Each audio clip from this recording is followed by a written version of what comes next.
Tim, you did me so. For months, and Nick can tell you, for months I was bugging him. I want a a compilation of everything that I said that I shouldn't have. There was a lot. I bet, dude. Oh, that is There was a gold. lot.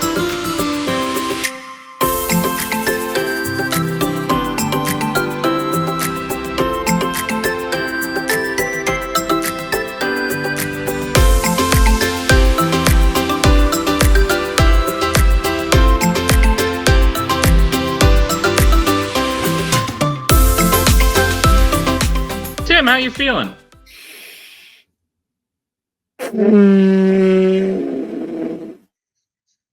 Like an elephant. If I were, yeah, I mean, Ellie's elephant noises, with the arm movement and everything. With the arm movement, yeah, I got it. Yeah, the whole shebang. How you doing?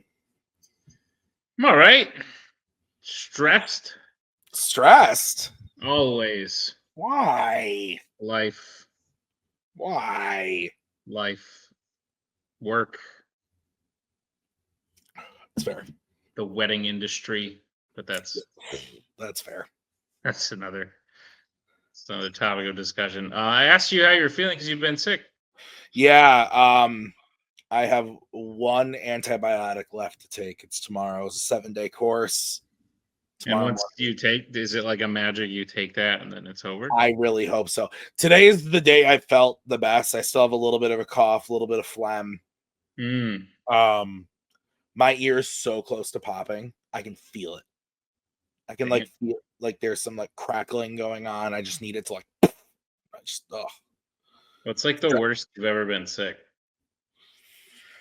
That's a story. When I was what a great place to tell stories. When I was a senior in high school, so this would have been fall of 2013. I had pancreatitis. Just like Mr. Pickle. Yes. And you get that reference. So it's what started out as me just like throwing up a lot. It eventually turned into like I couldn't keep anything down, like was just like really sick.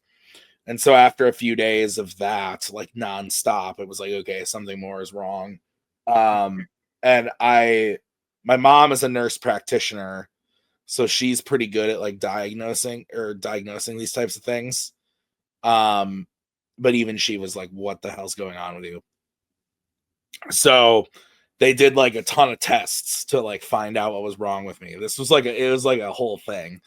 And my mom like told me afterwards, like she was like 95% sure I had cancer and was like gonna die. Like she was like all of my symptoms and everything were like pointing to the fact that I was like about to like go through it a lot. And then they ran like and the reason I remember this so vividly is so stupid because it's Marvel related. But we went to the hospital and they ran like a ton of tests on me. And it was the night that Thor: The Dark World came out. And so we finished up at the hospital and me and my dad went to see the movie. And I remember he was all like weepy because I was like dying. And then all the tests came back and turns out I had pancreatitis. And it was like a weird thing where like supposedly like pancreatitis is super common in like alcoholics and it was something else. It was alcoholics and diabetics. Of which at age 18 I was neither. I'm still not diabetic, kind of an alcoholic now. At age 18, I was not. But your pancreas has improved, so that's false. It was super bizarre though. Like they don't know how I got it. It was super random. And but I was sick from I was still sick when Floyd the Dark Road came out on Blu-ray. I can tell you that much. I missed a lot of school my senior year, a lot of at-home work. I was sick from like, November, late October to probably like March. Where I was on again, off again at school. Missed a lot of time and was on I was on a strictly all liquid diet for like 5 weeks. Oh, poor thing. Because I couldn't keep anything down. It was terrible. It was bad. That is by far the sickest I've been. Like at the end of the day, by the last 2 months, I was so used to it that it didn't really feel that bad anymore. It was just like having to go through the motions of like, I had to go get blood drawn like twice a week so they could check like some like blood cell count in my pancreas or something, like to make sure that I was improving. And so like that shit was annoying, but like I would take like how sick I felt during COVID over that shit like any day of the week. Like it was just obnoxious. Or this shit, like this is nothing. But yeah, that was my long-winded story about me being sick. What about you? I can't think of a moment like where like sickness was the issue, but I assumed you'd return the question, and so I've been brainstorming this whole time. And the moment that sticks out to me was in 7th grade, I had broken my jaw. Oh. Yeah, so I had to have surgery to have it like put back together, and they had to wire my mouth shut. 2 months. That's 8 weeks liquid diet. That's why I was like, you liquid diet. How'd you break your jaw? Basketball. Little bald-headed kid, freaking. Oh my god! Like that was his head, not his fist. His like head went into my. I hate that story. That's worse than anything. I finished the game though. I took a break. I was like, coach, sub, and then I got back in the game. That was stupid. I'm very strong. Thank you. Anyway, as you can imagine, one loses a lot of weight. Yeah, I did. That was the biggest thing for me was I actually was like, I weigh like 290. I flip between 290 and like 310 all the time because I just like gain and lose weight like a crazy person. But I like to eat. But when I was in high school, like freshman, sophomore, junior year, I was very skinny in this and compare. I'm not a tall guy, so like skinny for me felt like 140, 150, between 140 and 160 pounds, like somewhere in there.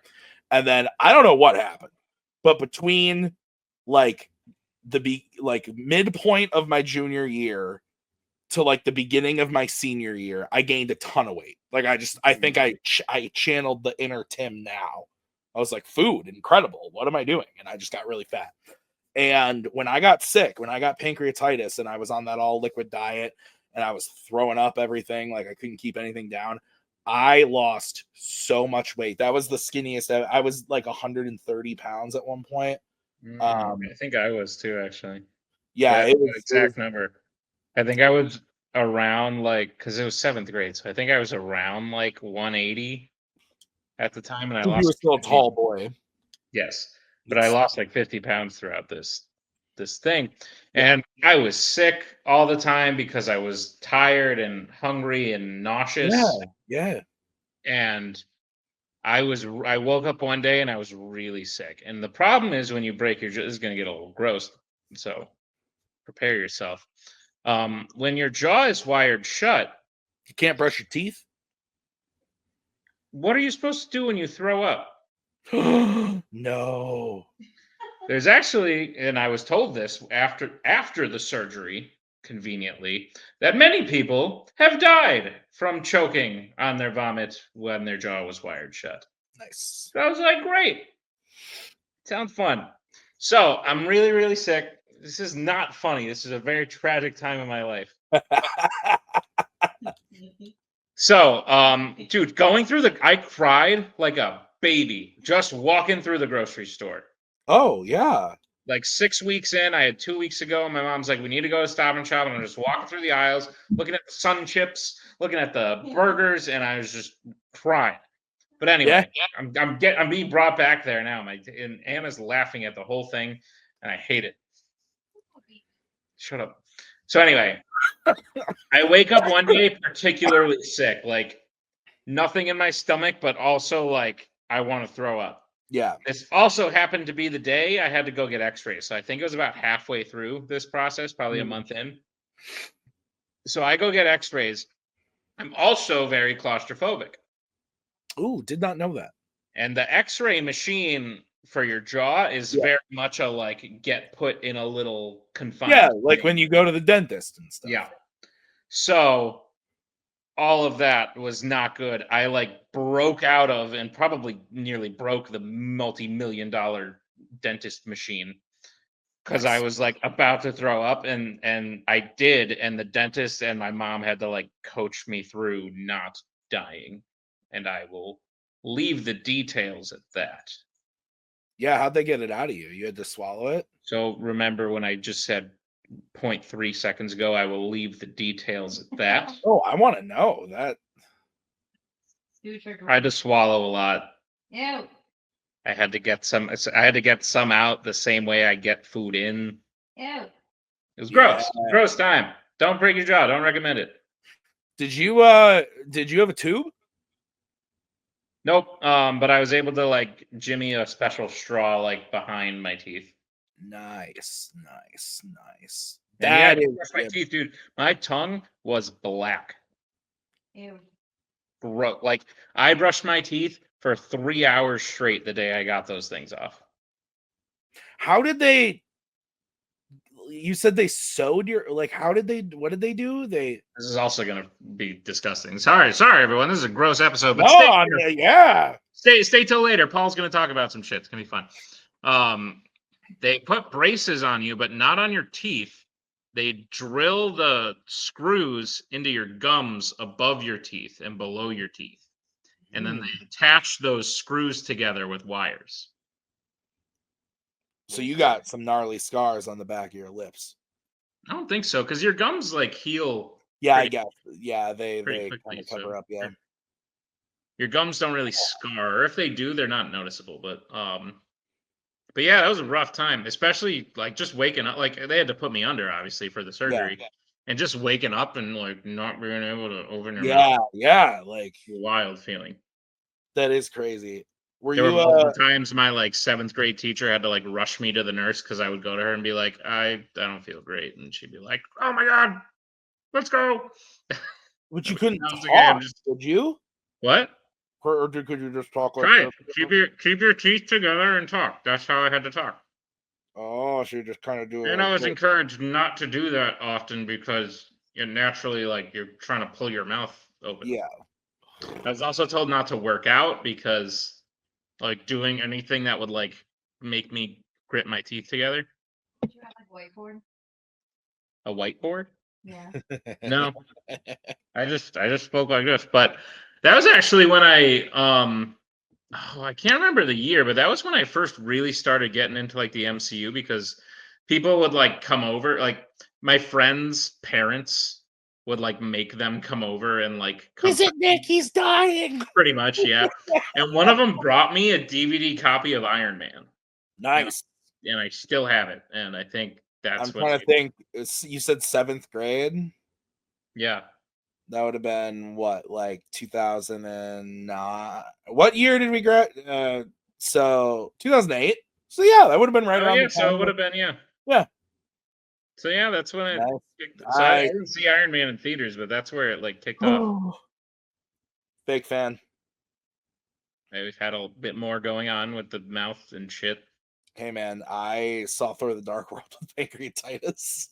Congratulations. Welcome to round 4, by the way. Hey, what's up? Usually forget to say that part. We're gonna move now to our guest. Great guest for you. He's actually the logo of Virtual Survivor. This is true. if you didn't notice. But he's done a whole lot of other things. He's been large, he's been small. I can't remember if we talked about that, but he's big into fitness now.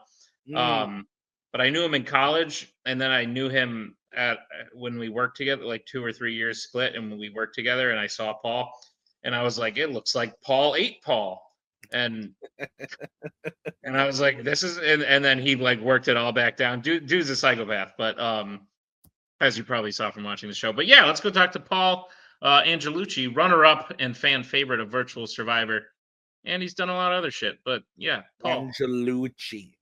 Yeah. Pasta. Yeah.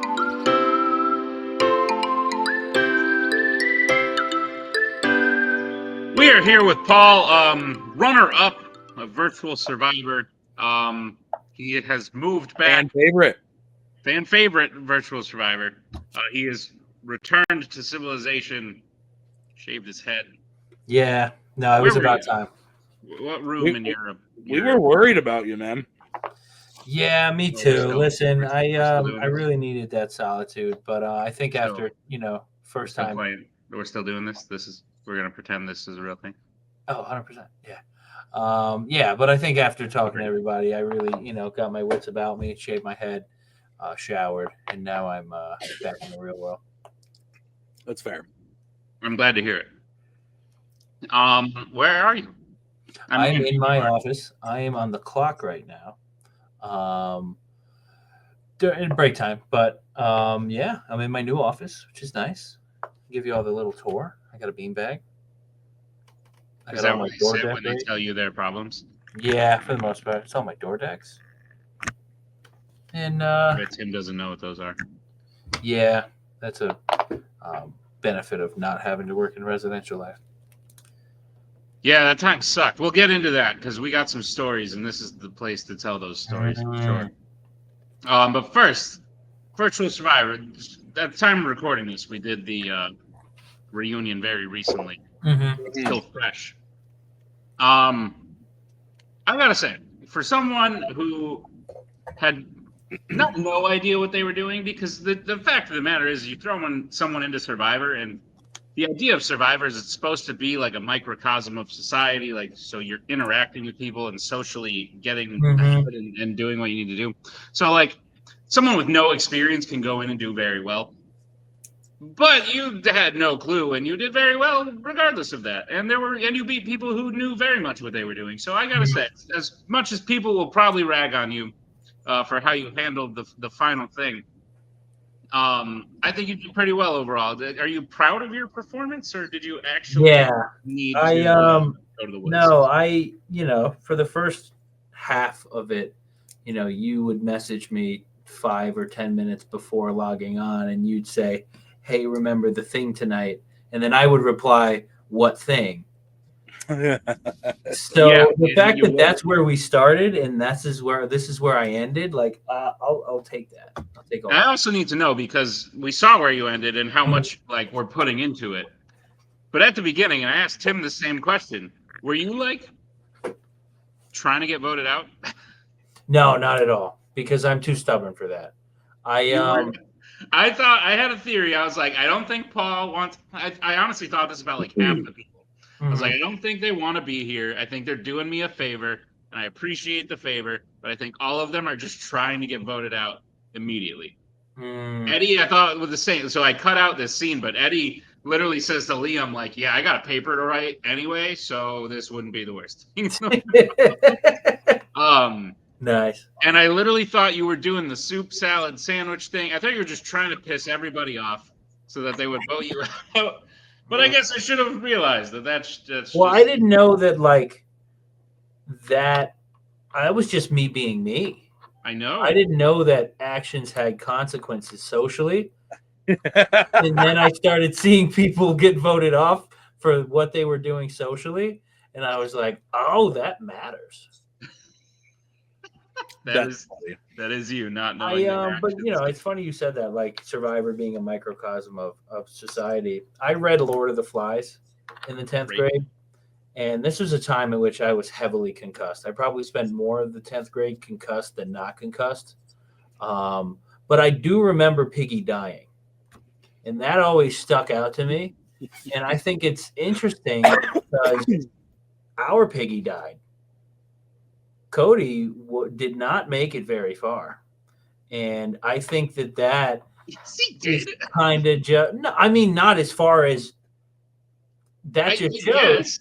That just shows that you're right. It's definitely there are some correlations there that I would remember in Survivor having random flashbacks of like, oh, this is like Lord of the Flies. Like there's group formation and there's like people turning on people. And then when our piggy died, I was like, this is one for one. This is the same deal. Okay, so I haven't read Lord of the Flies. I'm just laughing at the phrase "our piggy died," but what? Why were you so concussed? I know the answer. Yeah. But I played football growing up, and I played offensive line, and that's the position that gets hit the most. I get hit. did you try using like your arms or your shoulders? Yeah. Oh, and that's why I had 2 shoulder surgeries. Lots of. Did you think maybe golf would be a good idea? No, dude. I don't have the hips for golf. It's fair. I've been told by a lot of folks that my hips do lie. In fact. Did you stop playing after high school? I played a little bit in college. I got my 11th concussion, and I also I fully tore my second labrum, and that's when I decided I needed both surgeries to clean both up, and that's when I stopped. But then I had transferred to Bryant. I missed playing the game, but I couldn't walk on D1, so then I joined their club rugby team, and that's where I got my 12th concussion. Yes. Were you like keeping a running tally? Like every time you got one, you'd mark it because I feel like you'd forget how many. Yeah, no, more or less. I mean, it's generally a rough kind of number. Like I played for 6 years. I got concussed every single year, and then there were a few years that I got concussed twice. So I averaged that to about 9. And then I've had a car accident when I was sledding in school, and then rugby makes 4. Good God, dude. Yeah. Well, we're glad you're still kicking. Mm-hmm. So congrats on that. Back to Survivor. What I was about to ask was, I think your biggest mistake. It wound up working out for you because you won immunity out. But I think the biggest mistake was not seeing that Jacoby. Not that he was necessarily against you, but that he was more with Rue mostly, and Robert by extension.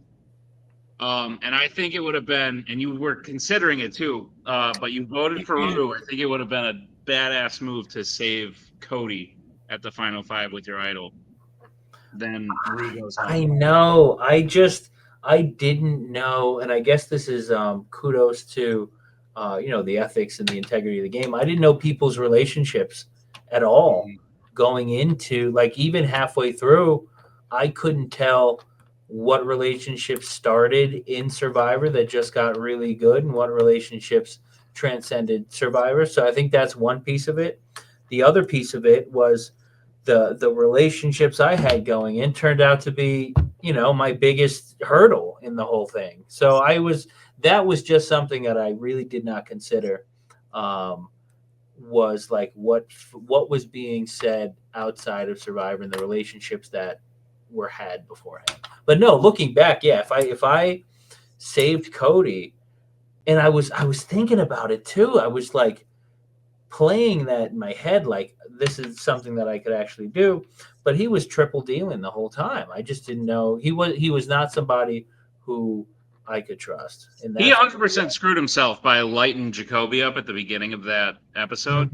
Because later on, you were like, I got to save Jacoby. You just literally threw him to the dogs.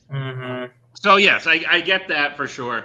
I guess I have one more. We talked a lot of the reunions. We talked a lot about Survivor. I have one more question.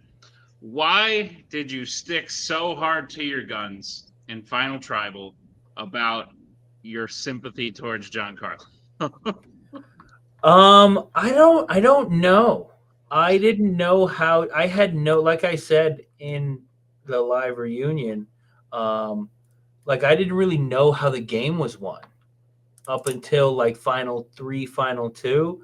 And at that point at which I started to understand how the game was won, it was just like an introductory level. Okay, this is how people have won Survivor in the past. It wasn't like being applied to my game at all. So by the time I had gotten to Final Tribal, I was like super in my head about it because now I was factoring in this whole social thing that I did not consider for the weeks and months leading up to it. If anything, if I wasn't told how survivors traditionally won, I think I would have done a better job just being me and just firing off the hip like I had done up until that point. Do you laugh when you watch Jacoby in his confessionals talking about what a mastermind you're being and how you're like telling 3 stories at once and thinking about it so strategically? Yeah. Oh, dude, I think I love the credit I've gotten. I think that just goes to like how good of a bullshitter that I am. But no, dude, I was pure in the moment. I had said, at Final Tribal, like I live radically in the moment. And I could, watching that back, I could tell everybody was like, oh my God, this fucking guy is just lying out of his ass. But true, I was just in the moment, vibing it out. And then I started to apply this social game awareness of it far too late. Like I should have just been like, that makes sense. Fuck it. I'm going to do what I'm going to do.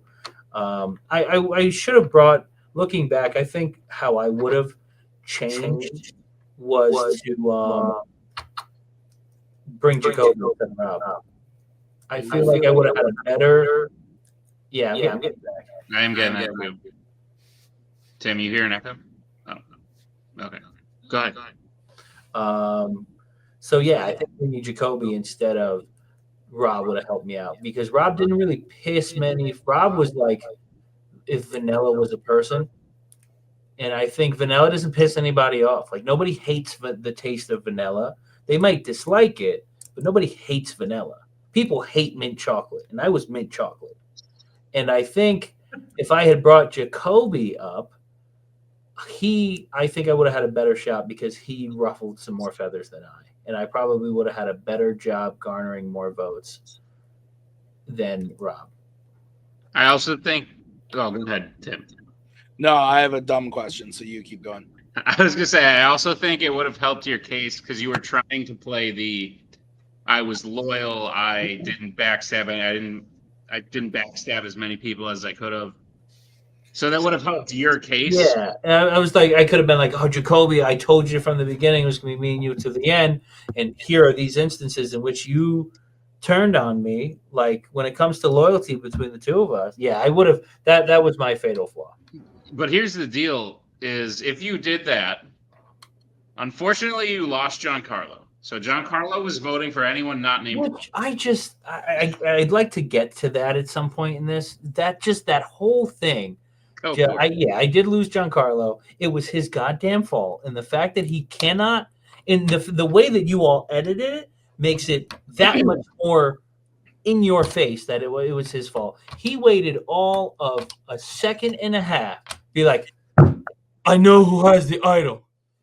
And then he tries to be all secret about it. He's like, I know who has it, and if you know who I'm friends with, then you would probably know how I know who has it. And it's like, okay, why don't you and then he's like, the fact that he's surprised that I think I went above and beyond coming up with that play to save him to then get Cody out. That was me extending an olive branch like, hey, dude, you actually really set me back, but I'm going to try to make this work. And then Cody won immunity. And the fact that he was still blindsided after that was his action and that consequence, I don't know if there would have been a world where I would have been able to save Giancarlo's vote while he still did that.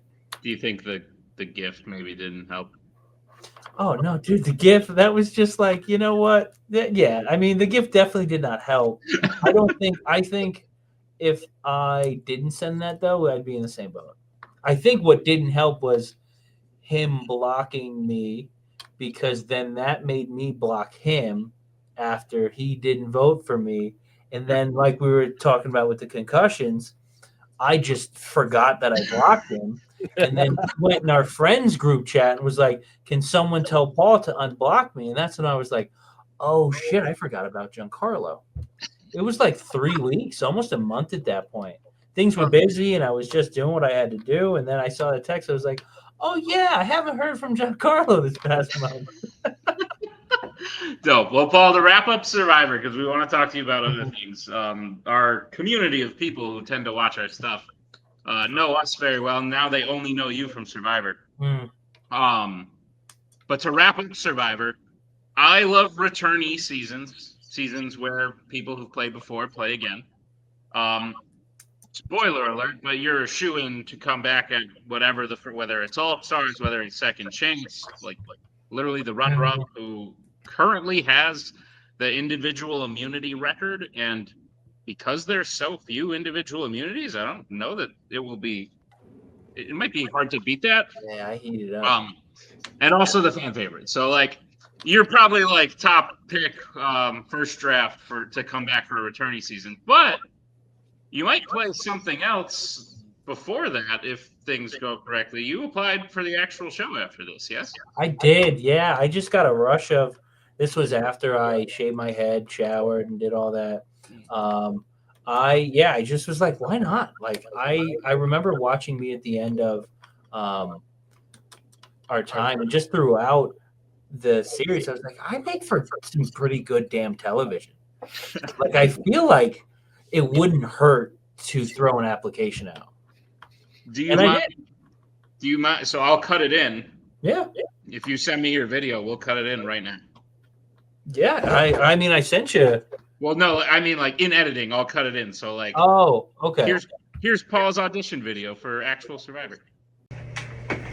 To the esteemed members of Survivor's casting crew, it is an honor to sit in front of the screen before you. My name is Paul. I'm 29 years old. I live in Blacksburg, Virginia, and I'm a therapist. If you're looking for a contestant with brains, brawn, and a lot of heart, you found your guy. I've spent my entire life proving people wrong. I lost 100 pounds with sheer willpower alone. I got my master's degree after my 5th grade teacher told me I was a shoo-in for our local grocery store. I jumped out of a plane at 14,000 feet, and I ran a rugged maniac. Barefoot. High pressure situations, I've been there. I've done that. But I don't just thrive physically in them. I read people for a living. I'm a therapist, which means my actual job is to get inside people's heads. I know when someone's lying, I know how to gain trust, and I definitely know how to make people feel comfortable. That is, until I cut their throat at Final 6. I'm not all talk. I play second on a virtual Survivor on YouTube. I won fan favorite, and I made for some great TV. And the kicker? I had no clue how Survivor worked until I was at the final 2. The difference now, though, I've done my homework, and I'm ready to win for real. I played ball in college, so I know how to compete, strategize, and push through pain. As an offensive lineman, my job was to protect my team, to anticipate the defense, and to adapt in real time. And that's exactly how you win in Survivor. People naturally are going to underestimate me. They always have. They'll see the goofy guy, cracking jokes, keeping camp life fun. And truthfully, that's fine. Because by the time they realize I'm the real deal, my plan is already going to be in motion. I want to be the player who makes people feel things. I want to be the player to make people laugh and cry. But most importantly, I want to be someone who reminds people that they can do anything that they set their minds to. So, casting. You want someone with heart, hustle, and some killer instinct? That's me. Put me on Survivor, and I will prove it. Thank you.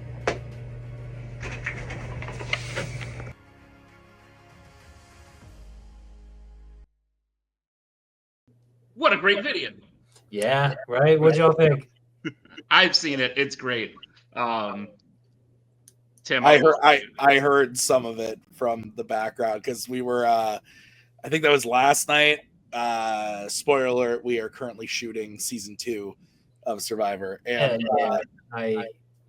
we were backstage, and or we were finishing up for the night, and Nick goes, "This motherfucker!" Like, listen to this. He's gonna get in. He's gonna get in. Do you hear this? Listen how good this is. No, to your point though, Nick, and the only thing I've been able to think about was the goddamn script. Like I was thinking about that. I was like, I've sent in probably like 2 videos throughout my life to actually apply to get on the show, and I didn't put as much effort in them as I could. But I watched a bunch of former people who've played on Survivor who have a YouTube channel, and they give tips on like how to submit a good video and how to do stuff like that. And essentially they say like, talk to the camera, don't read off a script, like show them that you can like converse with. Yeah, that's what the director guy, the casting director had said. And I had watched that after I submitted because this was just pure impulsive inspiration. I was just like, I'm going to make this video and do it. But if it works out, it works out. I think that what I might have lost points on for glancing over at my teleprompter, I think I gained in just lore. Like, dude, Yeah, the story on all of that stuff. And it sucks because I had a 4.5 minute long. Did I send you the 4.5 minute long or the 2.5? I think the 2.5 because it's it can only be 3, right? So I filmed the 4. This is like I said, I didn't look at any rules. I just took my phone out and started recording. I made a 4.5 minute video, and I was like, this is a fucking shoo-in. This is great.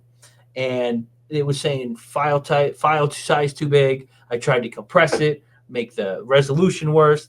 The lowest I could get it to was like 220, and it was a 50 megabyte max. So I just had to reshot. Yeah.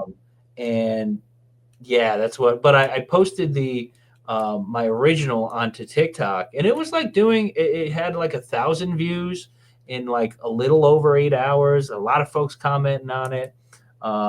I hope just it'd be cool, but it was just such a. I should have told you this sooner, but I've always thought you could actually get on Big Brother, Survivor, whatever it may be. Yeah. So I'm glad you took that initiative. I'm trying to feel that. I was looking at Netflix, like I can't do Love on the Spectrum, but I could probably do the third. Well, you've been on a reality show before, correct? Yeah, I got on to Updating, and Tim, I don't know if you heard of it. No. It's like Snapchat and YouTube Shorts. It's not necessarily TV, but it's got like more than 1 million people that are tapped into it. They film mostly in New York, and I applied for shits and giggles, and I got the Zoom call, and they were like, yo, listen, dude, we love you. Like, we'll have you on. And the kicker was I had just started dating this girl for like 2 weeks, and I was in a tough spot. I was like, listen, like, can I let you know by like end of the week if I can commit? And he was like, yeah, but like, let us know. Cause like, if not, we're going to have to continue to film people or interview people. So I kind of had the conversation with this girl I just started dating, like, hey, listen, I have this opportunity. I want to do it. Like, I know, and this is all on me because I was the one to like make it more exclusive. And like a week later, I get this opportunity to do a dating show. And I was like, listen, like I would just do it to be out and about. Like I wouldn't actually look to date anybody out of it. And she was like, no, sure, that's fine. Like as long as you come home to me after, haha. And then 3 weeks later we broke up. That show was great though. The only problem was I had been watching that show for like probably a year at that point, and the risk of sounding full of myself, like I could have probably taken 3/4 of the guys that have been on there. Like with my personality and charisma, there's like the 25% objectively that are like 6'3", working fine. Like I'm realistic on that front, but like I probably could have taken 3/4 of the guys that I've watched. The episode that I was on happened to be the episode where they had their biggest star. Like this was like, it went viral just because of who this guy was. I don't know if you've heard of him. I didn't until that point. His name was Peter Vigilante. and he at that point he was fresh off of season 2 of Too Hot to Handle, and just like a TikTok influencing person who posted thirst traps for 15-year-olds. Oh, jeez. So I was already locked in. They were like, the guy's name was Harrison. He was like, listen, you were coming up on stage. Once we introduced the main person, that was Peter, you're going to be one of the guys to try to steal the girl away. And I was like, okay, bet. They introduced him, and I'm like, holy fucking shit, I don't want to do this. Like, this is unfair. I'm going to get roasted up there. This guy is I'd fuck him. Now I gotta look. What's his name? Peter Vigilante. Dude, this guy's he's a model. He's just like, He's too hot to handle. He's literally too hot to handle. So he's quite good looking. yeah, that's what I'm saying. So I still had to go up there. Paul got screwed. I definitely I got the short end of the stick. I made the crowd laugh. I kept calling him different P names. I was like, listen, Parker, I hear you, but and that was like definitely messing with his like male model ego. But yeah, after that was like, yo, I could definitely do this more. It was just that was when my schooling was getting busy, and now that I've got the time, I'm definitely gonna start like poking out for some more opportunities like that. Yeah, man. Listen, I was watching this show called Humans versus Hamsters. You think I'd be a good hamster? No, What I are was you doing with throwing your out. spare time? We went to college with a girl named Kirsty. Kirsty, you know her? So Yeah. I only knew her because I was in a group with her once, and we're watching this frickin' show where humans race on human-sized hamster obstacles while a hamster races on a hamster-sized one. So it's the dumbest shit I've ever seen. But Kirsty frickin' pops up. And she's like, yeah, I'm Miss Maine or whatever. Like, she won, like, the pageant, and then her and the runner-up were a team. And they just popped up, and I was like, and they showed a picture of her, like, at Bryant. And I was like, holy shit, look at this girl. So we're at the age where it's like, yeah, throw in your application to, like, every reality show that you can find. Jacoby was just on Pop Culture Jeopardy with college host Jacoby, the guy you're. Oh, no shit, really? Yeah.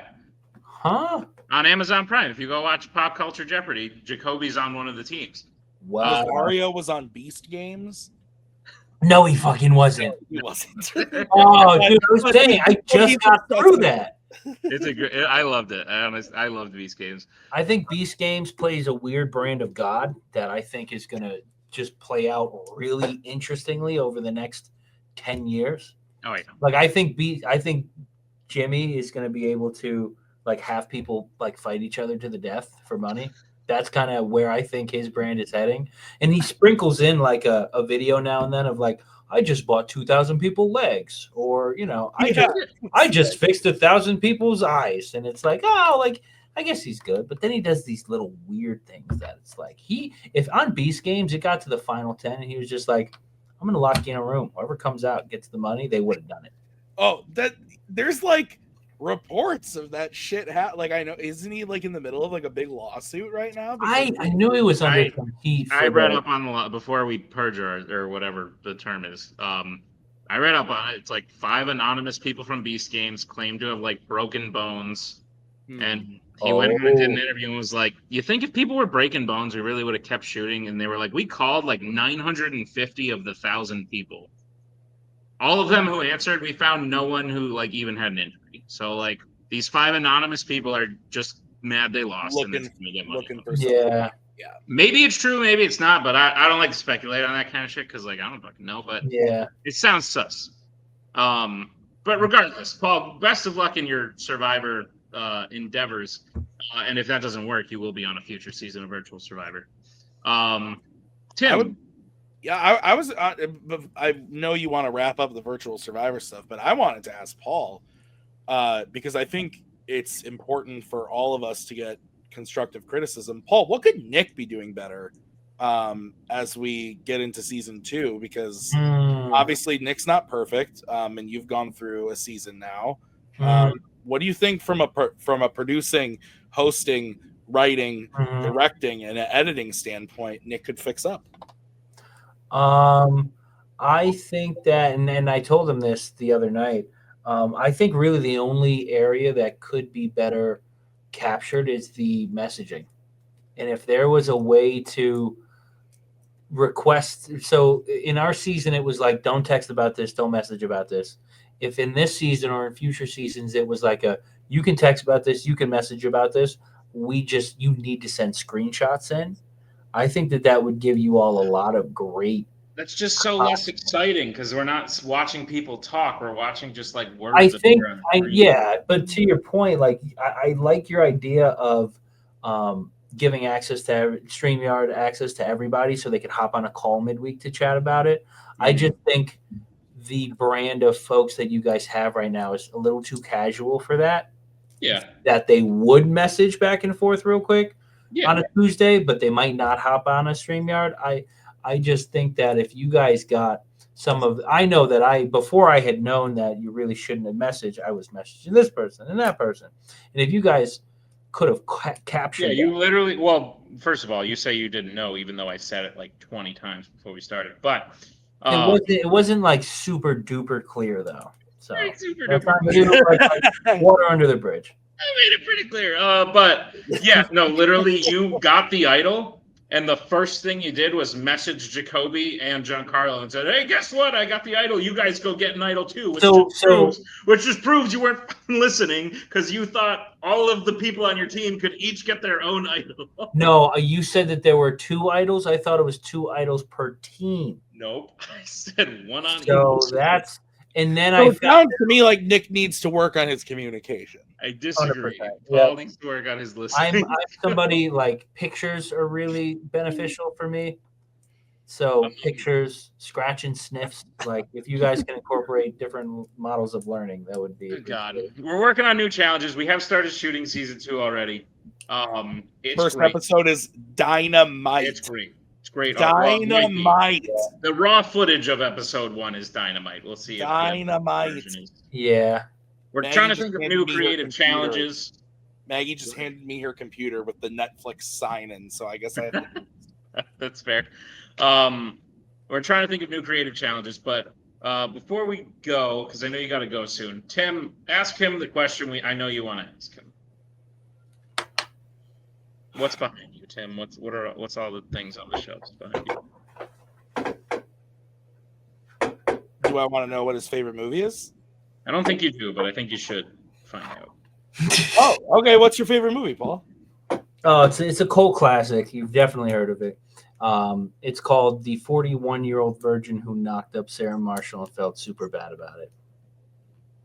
I have heard of it.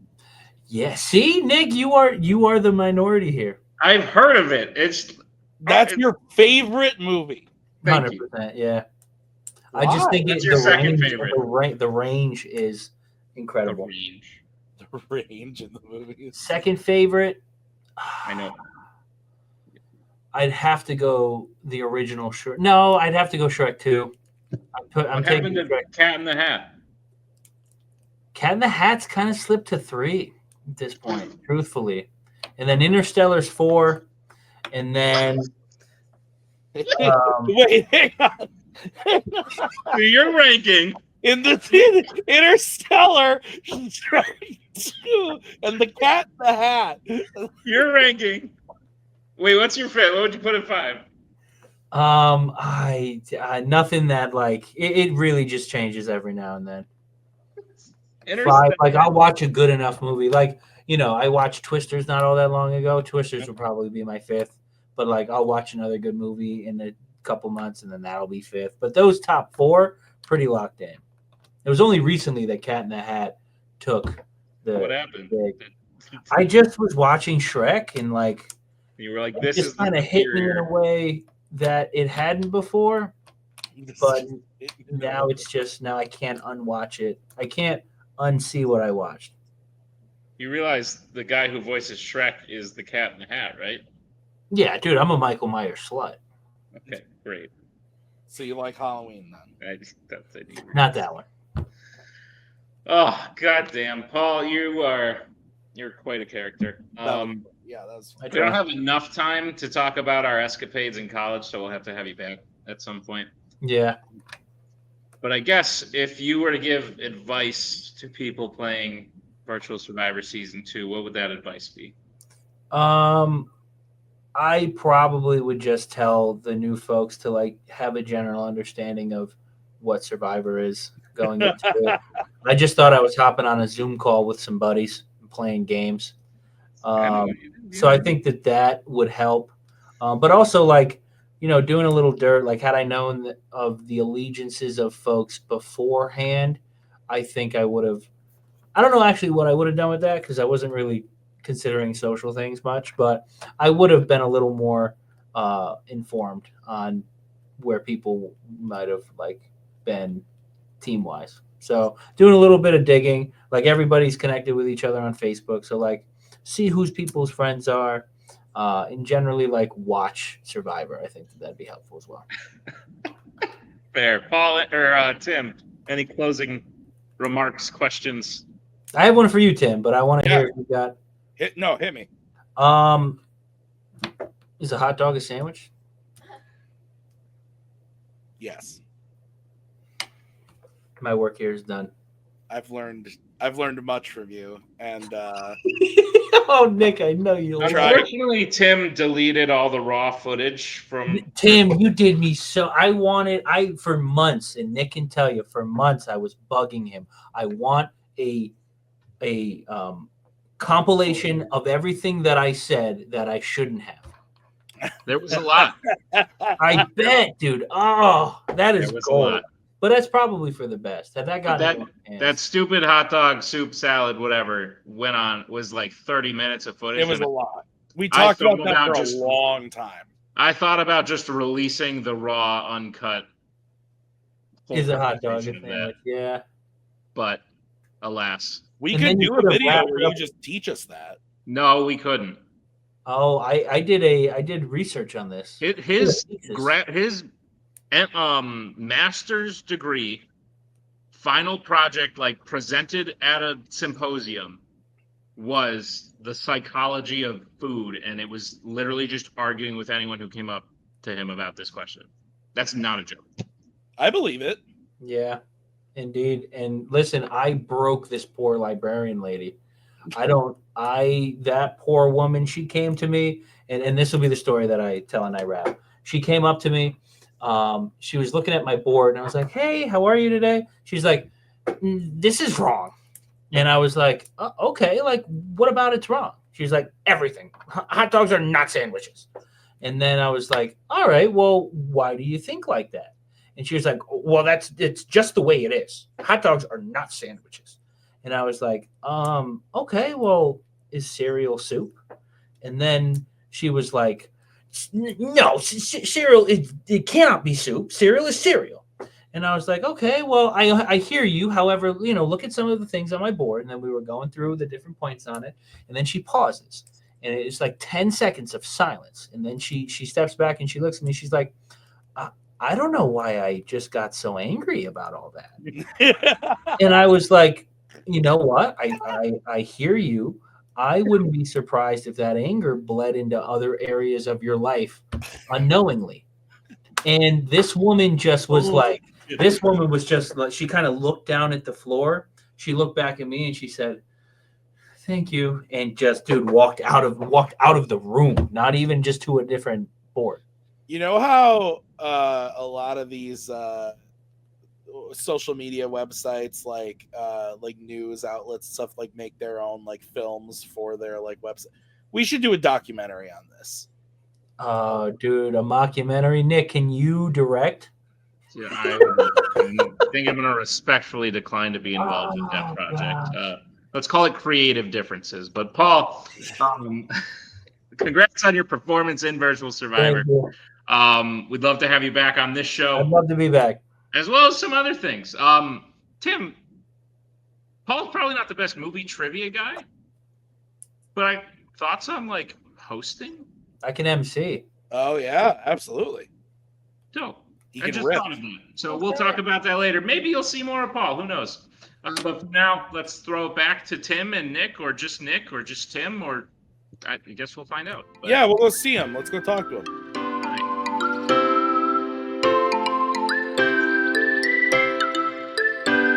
All right, great talk with Paul Angelucci. Pasta sauce.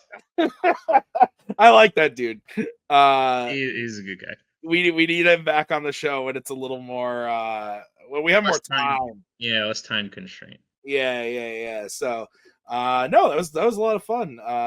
Any highlights, Nick? No, You remember because everything. he's bald, Tim. He can't get highlights. So. Oh, that's fair. Nick, what do we have coming up on the show next week? Next week, Tim, we have the current fandom singles and Right. teams champion Tyler Birch will be on next week. Should be fun.